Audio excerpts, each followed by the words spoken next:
asalaamaaleykum mbokki téléspectateurs yi ak auditeur GMS 89.3 maa ngi leen di nuyuwaat bu baax a baax fii ci hôpital régional bu Ziguinchor ngir seen émission santé pour tous tey nag ñu nar a waxtaanee lii di AVC di accident vasculaire cérébral mu doon jàngoro bi nga xamante ne soloon na lool askan bi moo tax tey moom la ñu nar a waxtaanee dañ ciy ànd ak docteur Djibril Ka nekk neurologue fii ci hôpital bi tey dinañu wax ani lan mooy AVC ani lu koy indi nit ki bu daanoo AVC naka la ñuy def pour sauver ko tey question yooyu yëpp la ñu war a waxtaanee fii ci seen biir émission santé pour tous docteur ñu ngi lay nuyu bu baax a baax di la dalal jàmm ci plateau bi.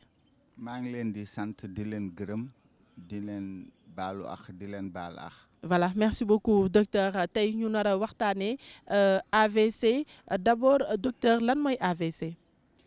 waaw AVC mooy jafe-jafe bu yuur gi am pour fonctionner normalement ndagam jotul deret nu mu waree ñàkk jot deret nu mu waree nag mun na nekk sidit boo xam ne dafa bouché wala sidit boo xam ne da doon yóbbu deret si yuur gi mais fekk sidit bi dafa bët xam nga bu dee sidit bi dafa bouché deret bi dootul ñëw si yuur gi bu dee aussi sidit bi dafa bët deret bi aussi dootul yegg nu mu waree si yuur gi léegi nag day indi jafe-jafe si fonctionnement wu normal yuur gi merci. Voilà mu nekk li nga xamante ne tënk nañ ko ci AVC tey jàngoro bi naka la tëddee fii Ziguinchor fii. waaw affaire AVC benn problème la boo xam ne dafa am doole trop si adduna bi yëpp sax dafa am problème mu AVC dafa poser problème santé publique maanaam si adduna bi yëpp la si adduna bi nag Sénégal si la bokk boo xoolee AVC mooy troisième cause mortalité après les cancers après les cardiopathies booy xayma feebar yi gën a rey mu AVC moom moo jël troisième position après cancer après cardiopathie boo xoolee aussi affaire maanaam lu ñuy wax cause démence maanaam démence mooy koo xam ne dafay fàtte lépp luñ ko wax dafay fàtte dootul mun a retenir dara waaw AVC mooy deuxième cause démence après maladie d'Alzheimer waaw booy xool aussi AVC mooy première cause handicap non traumatique chez l'adulte booy xool aussi si mortalité wu service yu mel ne service wu neurologie bu hôpital Fann boo xoolee ñii di dee yëpp si biir service wu neurologie bu nekk hôpital Fann deux tiers décès yi ay AVC moo leen rey waaw. tey jàngoro bi ndax naka nga ko gisee ndax dafa nekk di gën a def ay victimes par exemple ci say consultation ndax dafa nekk di def ay victimes wala tam wàññeeku na fi. waaw AVC dafay gën a def ay victimes parce que AVC benn affaire la boo xam ne dafa am lu ñuy wax gravité lu médecine di tuddee gravité mooy loo xam ne moom mun na indi loraange ba faat nit ki.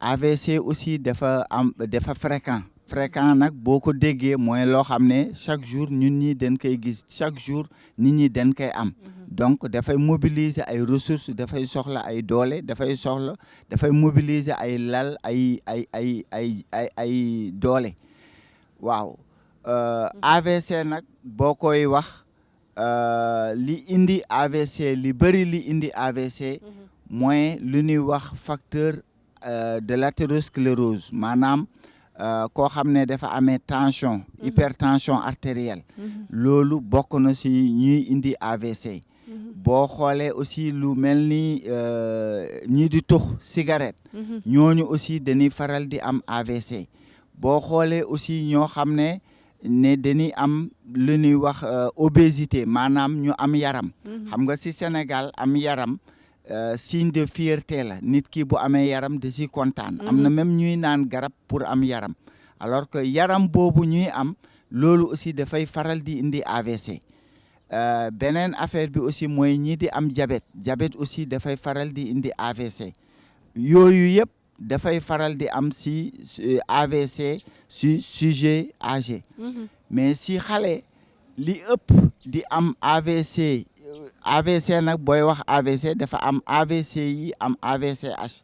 bu ñuy xool lii indi AVCI si mag wax naa leen léegi mooy facteur de risque mooy ay diabète ay hypertension artérielle ay yaram ay obésité maanaam nit koo xam ne dafa am yaram xam nga yaram signe de fierté la waaye yaram nag dafay faral di indi lu ñuy wax AVCI si sujet jeune tamit beneen affaire aussi boo xam ne mun na indi AVC si sujet âgé mooy cardiopathie emboligène maanaam ñu am feebaru xol ku am feebaru xol parce que feebaru xol am na xol bi noo xam ne bu dee fonctionné wul nu mu waree xol bi mun na indi ay donj mun na téye ay donj si biiram léegi xol bi bu pompé deret bi dafa yóbbaale ay donj deret yooyu nag ñooy dem ba si yuur gi ñu bouché ko loolu aussi cause u AVC la AVCI sur le sujet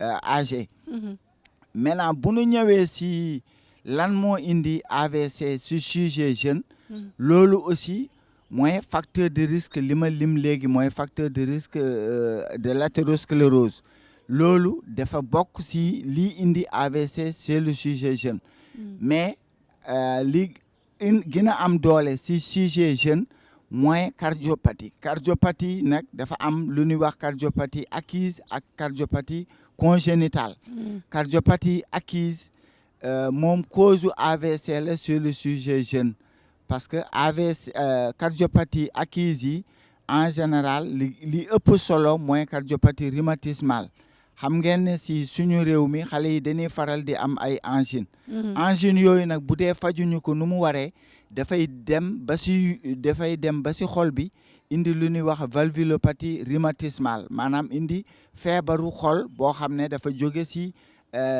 angine boobu ñu am donc dafay indi lu ñuy wax cardiopathie rhumatismale yoo xam ne ay cardiopathie acquise la yooyu tamit cause u AVC la chez le sujet jeune AVC cardiopathie aussi malformative mooy xale bi mun na juddoo ak lu ñuy wax trilogie de Fallot wala ay yeneen malformation cardiaque yoo xam ne xale bi mun na juddoo am malformation yooyu aussi mun na indi ay problème mu AVC chez le sujet jeune beneen affaire bi aussi mooy xale bi mun na am lu ñuy wax drépanocytose mooy ay coagulopathie mun na indi lu ñuy wax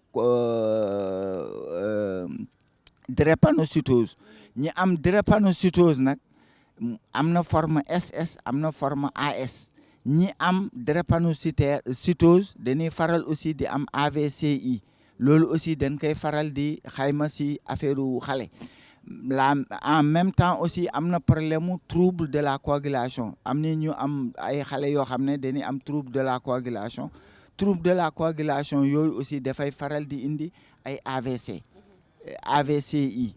waaw mu nekk facteurs yi nga xamante ne bëri na lool yi nga xamante ne tey mun na indi AVC tey ci sa consultation boo jotee ay malade boo koy xayma AVC ñan lay gën a laal mag yi wala tamit xale yi waaw si sama consultation fii si hôpital régional si Ziguinchor AVC si mag lay gën a dal fii si Ziguinchor AVC si mag lay faral di dal d'ailleurs même si àddina bi yëpp AVC si mag lay faral di dal dina dal xale mais si mag lay ëpp lu muy dal si mag yooyu nag en général ñi am AVC yi yu bëri li indi problème bi mooy léeg-léeg dañuy tux cigarette boobu dafay indi AVCI beneen affaire bi aussi mooy ay ñoo xam ne dañoo am affaire u diabète ak ñoo xam ne aussi dañoo am hypertension artérielle ak ñoo xam ne aussi dañoo am yaram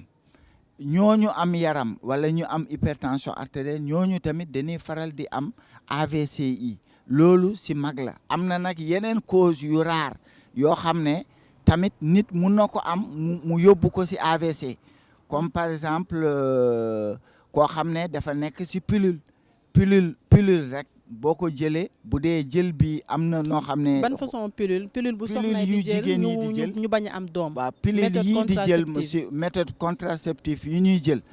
dafay mun na indi AVC yi yooyu mun na indi AVC yi beneen affaire bi aussi mooy affaire trouble de la coagulation loolu aussi dafay indi ay problème yoo xam ne dafay indi lu ñuy wax AVCH cause AVCH la trouble de la coagulation hypertension artérielle aussi mun na indi problème mu AVCH mooy maanaam AVC boo xam ne dafa bët. trouble de la coagulation mooy lan ci olof. trouble de la coagulation mooy deret bi nu mu war a wooyee nu mu war a demee. demeewul noonu. léegi nag deret bi dafay faral wooyutul nu mu waree. ñàkk wooyu boobu nu mu waree mun na indi lu ñuy wax AVCH. beneen affaire bi aussi hypertension artérielle mun na indi aussi lu ñuy wax AVCH. parce que hypertension artérielle moom tamit benn pression la benn doole la bu nekk ci siddit yi. mun na bëtt yenn siddit yi ci ay yenn siddit yoo xam ne dana am faiblesse. mun na leen bëtt. loolu nag day indi lu ñuy wax tamit AVCI. mais est-ce que tamit balaa nga yeggali alimentation bi tamit parce que ñu bëri dañuy ne lekk bu ñuy lekk léegi baaxatul ndax loolu tamit bokk na ci facteur de risque yi ak cause yi. waaw xam nga wax naa la sànq am yaram. xam nga am yaram boo déggee am yaram mooy koo xam ne dafay lekk suukar bu bëri dafay lekk ay graisse. beneen affaire bi aussi mooy sédentarité mooy koo xam ne du bouger mètre day lekk di naan toog këram di seetaan télé yore benn commande di zappé télé. maanaam du yëngatu. bañ a def activité physique. nit ku normal ku nekk dafa war a def activité physique au minimum 30 minutes de marche par jour. nit ku nekk war na ko def. waaw léegi nag bu dee da nga am yaram nga boole si parce que bouger woo mètre defuloo dara yaa ngi seetaan sa télé. parce que télé bi ñuy seetaan day tax yow doo mun a yëngatu fenn yaa ngi toog toute la journée di lekk lu neex. lekk bi aussi mooy ay gâteau yi ngeen di jënd di lekk loolu aussi dafay indi obésité maanaam am yaram. am yaram boobu ñu am parce que bouger wuñu mètre te ñu ngi lekk lu neex. loolu dafay faral di favoriser lu ñuy wax facteur de l'athérosclérose. maanaam dafay favoriser hypertension artérielle dafay favoriser diabète dafay favoriser yaram. si sànq wax nga ma lan la nit war a lekk. pour mu éviter AVC. pour mu éviter AVC yi lu mu war a bañ a lekk mooy dafa war a lekk loo xam ne dafa amul xorom. dafa war a lekk loo xam ne bëriwul xorom loo xam ne bëriwul graisse loo xam ne bëriwul suukar. waaw xam nga sénégalais yi dañoo bëgg suukar. waaw sénégalais yi dañoo bëgg xorom. sénégalais yi dañoo bëgg lu am graisse. waaw boo ko même ñun ñi bu ñu voyager si hôtel yi si extérieur boo demee si hôtel yi léeg-léeg ñu jox la ñam nga ne ñam bi saful xorom. waaw parce que sénégalais dafa bëgg xorom. xorom boobu nag dafay indi moom tamit hypertension artérielle. graisse bu bëri bi boobu aussi dafay indi yaram. suukar bi bu bëri bi boobu aussi dafay faral di indi diabète. donc loolu yëpp ay mesures la yoo xam ne ñun sénégalais dañ ko bëgg ci suñu xol te loo xam ne aussi baaxul ci ñun. léegi bu ñu ñëwee ci signes yi tuuti parce que tam c'est important tey lan mooy mandargaal parce que mun nga dëkk ak nit ki mu commencé def ay signes te yow doo ci xam dara. tey lan mooy doon signes yi nga xamante ne kii bu commencé développer yenn signes rek dañuy jàpp ne dafa am AVC. waaw xam nga wax naa la sànq AVCI dafa am AVCH am parce que ñaari façon wu AVCI la. AVCI ak AVCH. nit ki bu yeewoo nit ki mun na jékki-jékki en général di tëdd di nelaw. mu yeew mu bugg a yëkkati loxo bi bañ. mu bugg a wax bi du leer. boo xoolee gémmiñ bi dafay dévier. mooy ñetti signes cliniques yu gën a fréquent si ku am AVC.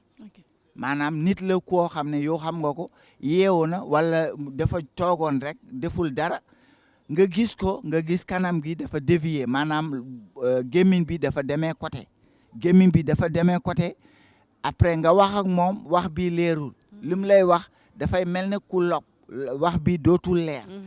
nga ne ko yëkkatil sa loxo bi bu yëkkatee loxo bi du dem ñetti signes yooyu mooy signes yu gën a fréquent ku am AVC.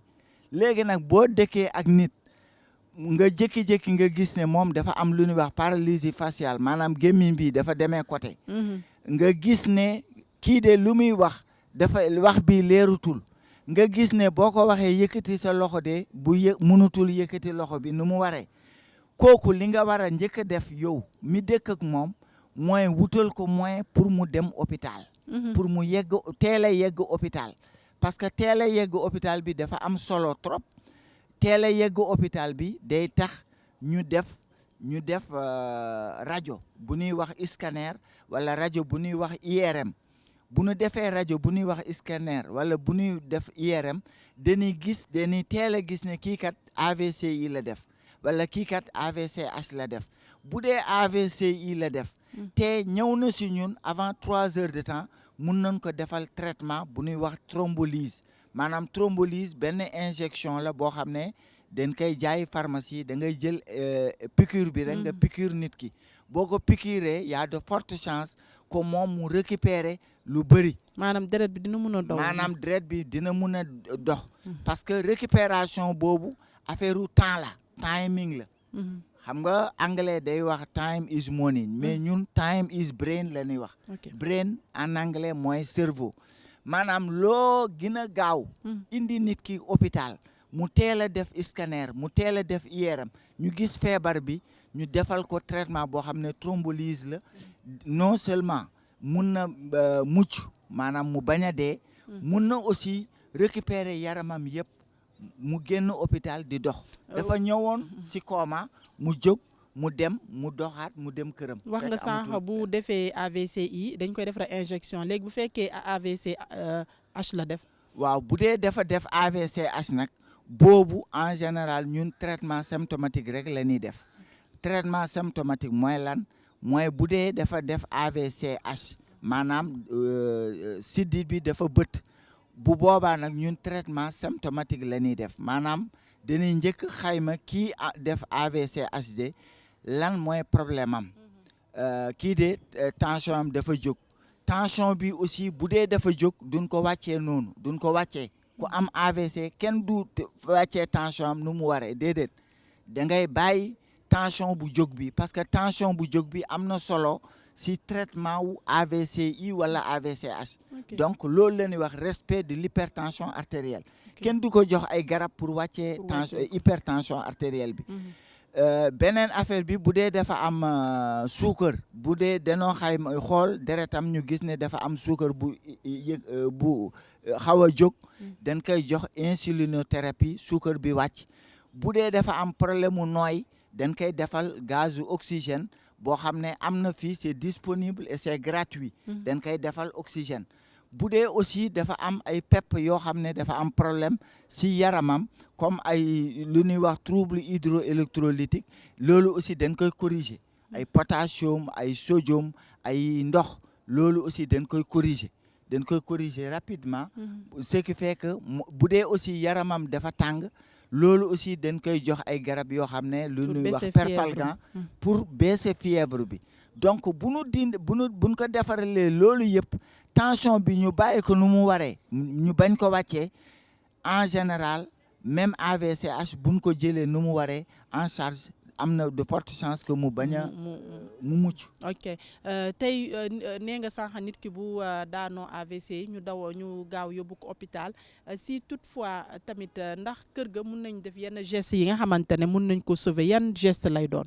waaw geste yi ñuy def kër ga yoo xam ne pour sauver ko xam nga ku am AVC en général nit da ngay yeew rek nga am signe yi ma la wax ni nga am problème mu loxo nga am problème mu gémmiñ bu dévié nga bugg a wax demul léegi loo xam ne war nañ ko def kër ga loo xam ne pour sauver ko mooy ñàkk ko jox garabu antihypertenseur xam nga bu dee da nga amee tension ngay fajoo affaire tension nga yeew rek nga gis sa papa wala sa yaay mu am AVC xam nga li ngay njëkk a def mooy kii de jëlul garabam donc nag comme ko jëlul garabam bàyyil ma jox ko garabam déedéet waroo ko jox garab dès l'instant que yow soupçonne nga ne kii dafa am AVC waratoo ko jox garabu yuy wàccee tension parce que wax naa la léegi tension hypertension bu jóg si biir AVC loolu c'est un facteur bénéfique.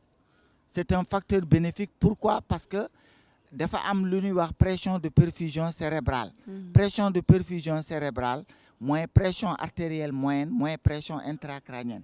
bu dee da nga wàccee tension bi da ngay aggraver pression de perfusion cérébrale bi. donc boo aggraver pression de perfusion cérébrale bi da ngay aggraver problème bi. donc li nga war a njëkk a def bu dee sa waajur wala kenn dafa am AVC gis nga ne dafa am AVC mooy ñàkk ko bañ ko jox garabu antihypertenseur. waratoo ko jox garabu antihypertenseur. li nga war a def mooy yëkkati ko wut taxi pour yóbbu ko hôpital. wala woo sami pour sami ñëw jël ko yóbbu ko hôpital. wala woo sapeur pompier pour ñu jël ko yóbbu ko hôpital. bu ñu teelee ñëw hôpital. dañ koy teel a defar rajo scanner. wala rajo IRM. rajo IRM boobu aussi mun nañu def rajo bi bu dee rajo bi dañ ko teel a def mun na normal. mais loolu du tegginewul ne dafa amul AVC yi déedéet. li muy teggi mooy du AVCH la am mais AVC yi précoce. ku am AVC yi précoce mun na def scanner normal. mun na def IRM bi normal. IRM de diffusion moom mun na génnee AVC yi précoce.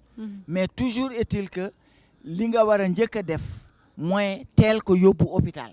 boo gisee boo calculer léegi suñu malade yu nekk fii si hôpital régional en moyenne malade yi ñu ngi ñëw si semaine.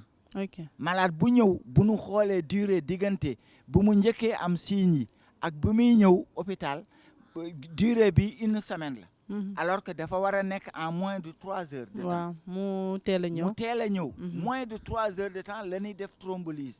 mais bu dee dafa ñëw une semaine mënutuñu def thrombolyse. mënutuñu defar lu bëri. am na lu bëri loo xam ne day fekk déjà yàqu na. voilà ñu ñuy xamal ni ki temps bi lu ci des bëreetul. tey ñu jeexalee ko ci traitement yi ndax mën nañu faj AVC. waaw mun nañu faj AVC. mun nañu faj AVC te ñu ngi faj AVC. xam nga wax naa la sànq nit ku am AVC li ñu war a njëkk a def mooy defaraat yuur gi dafa am jafe-jafe pour jot deret nu mu waree. lu ñuy objectifu traitement bi mooy def tout pour que yuur gi jotaat deret nu mu waree. loolu mooy premier objectif bi. deuxième objectif bi mooy éviter ay complications. complication mooy ku am AVC mun na dee. ku am AVC mun na nekk ci coma. mun na dee.